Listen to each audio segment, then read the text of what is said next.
and credit goes to the two gentlemen KL Rahul and Rishabh Pant. मैंने पिछली video में भी कहा था कि पंत जब वाइट कपड़ों में आता है तो बंदा ही बदल जाता है, प्लेयर ही बदल जाता है, क्या ज़बरदस्त खेलता है।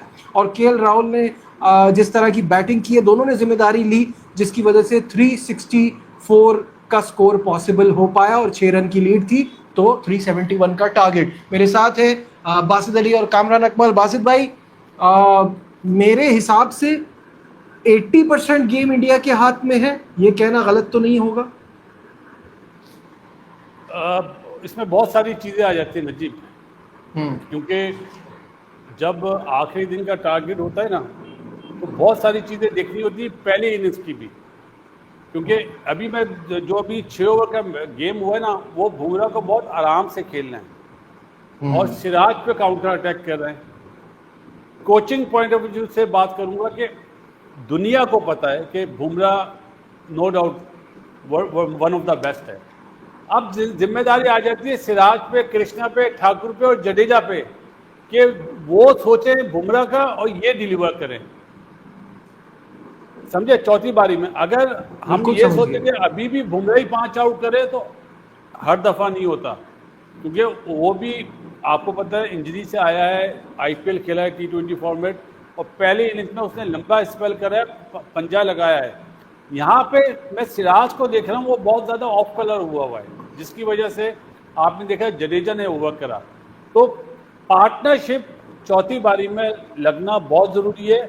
नो डाउट 371 ह्यूज टारगेट है, मेरे हिसाब से चेज नहीं होना चाहिए। जैसा आप कह रहे हैं 80%, ये 20 रन बन गए तो आप इसको 5% कम करके 75% बोल सकते हैं।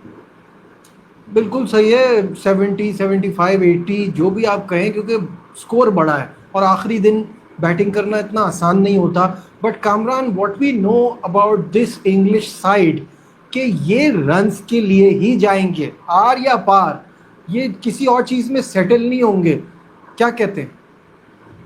बिल्कुल नजीब, और पहली बात तो ये है कि इंडियन टीम को अभी तक क्रेडिट देना चाहिए कि इंग्लैंड में टेस्ट मैच हो रहा और अभी तक 4 दिन हो गए हैं तो इंडियन टीम ही फेवरेट है। तो एक बड़ी जबरदस्त परफॉर्मेंस है ओवरऑल टीम की। और जैसे आज बैटिंग हुई है, बड़ी जबरदस्त बैटिंग हुई है। के राहुल का मैंने कल कहा था उसका 100 करना बड़ा जरूरी है, और क्या मजेदार 100 किया उसने, और क्या शॉट सिलेक्शन, टेम्परामेंट, टीम को मुश्किल से निकालना। उसके बाद जो पंत ने आके डोमिनेट किया, एक्सलेंट 8वां 100 उसने किया। पहला इंडियन बैट्समैन बना जिसने इंग्लैंड में ईच इनिंग सेंचुरी की है, और दुनिया का दूसरा विकेट कीपर बैट्समैन बना जिसने ईच इनिंग सेंचुरी के। बहुत बड़ी अचीवमेंट है इतने कम टाइम पे इतनी बड़ी बड़ी परफॉर्मेंस टेस्ट मैचेस में दिखाना। और मेरे ख्याल से टेस्ट मैचेस इंडिया की टीम इसके बगैर कंप्लीट नहीं होती। जो Rishabh Pant, what a guy he is, amazing innings once again, और मैच में दूसरा 100 किया भाई ऋषभ पंत ने। ये हम अक्सर तारीफ तो करते रहते हैं ऋषभ पंत की, और लेकिन ये नीचे जो आपको टेक्स्ट दिख रहा है आप ये भी देखिए, और आपको नजर आएगा, वो लिख के मैंने भी लगाया हुआ आपके लिए कि दोनों बारियों में 100 करना, मतलब फर्स्ट एशियन टू डू सो।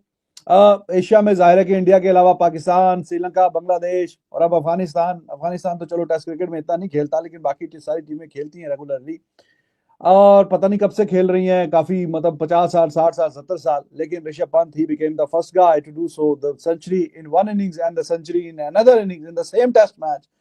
कमाल की बारी खेल के गया, पहली बारी में 134 और दूसरी में 118, और जिस तरीके से ये रन्स करता है वो रन्स काफी अच्छे और तेज होते हैं और वो टीम को बहुत हेल्प करते हैं। तो ऋषभ पंत, अब ये बंदा देखें 1.5 साल due to that unfortunate incident team से बाहर भी रहा है कि नहीं, टीम से बाहर भी रहा है 1.5 साल, लेकिन उसके बावजूद भी जैसे ही वापस आया है तो इसकी जो जगह है वो वहीं पे बरकरार थी, क्योंकि टेस्ट क्रिकेट में इसने इतना शानदार और बेहतरीन खेला है कि आप जैसे ही ठीक होके वापस आया तो कोई वजह नहीं थी कि दोबारा इसको टीम में डाला जाए, और 85 के स्ट्राइक रेट से 100 आया, 85 के स्ट्राइक रेट से।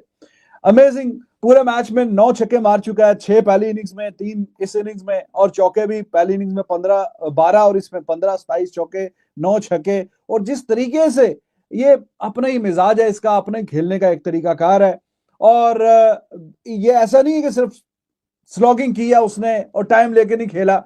शुरू में जब हम आपसे लंच में बात कर रहे थे तो 50 के करीब स्ट्राइक रेट से खेल रहा था, 50 के करीब, 31 पे नॉट आउट था, 118 रन करके गया है। और बहुत ही शुएब बशीर को जैसे।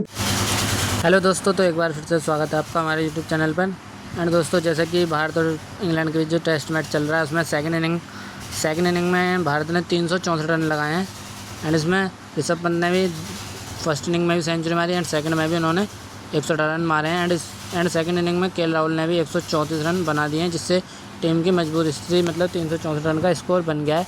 अब इंग्लैंड को जीतने के लिए 371 रन बनाने पड़ेंगे एंड जब ही वो जीत पाएगा। और लेकिन इंडिया की जो बेहतर मजबूत जो बैटिंग लाइनअप है ना, वो अच्छा था।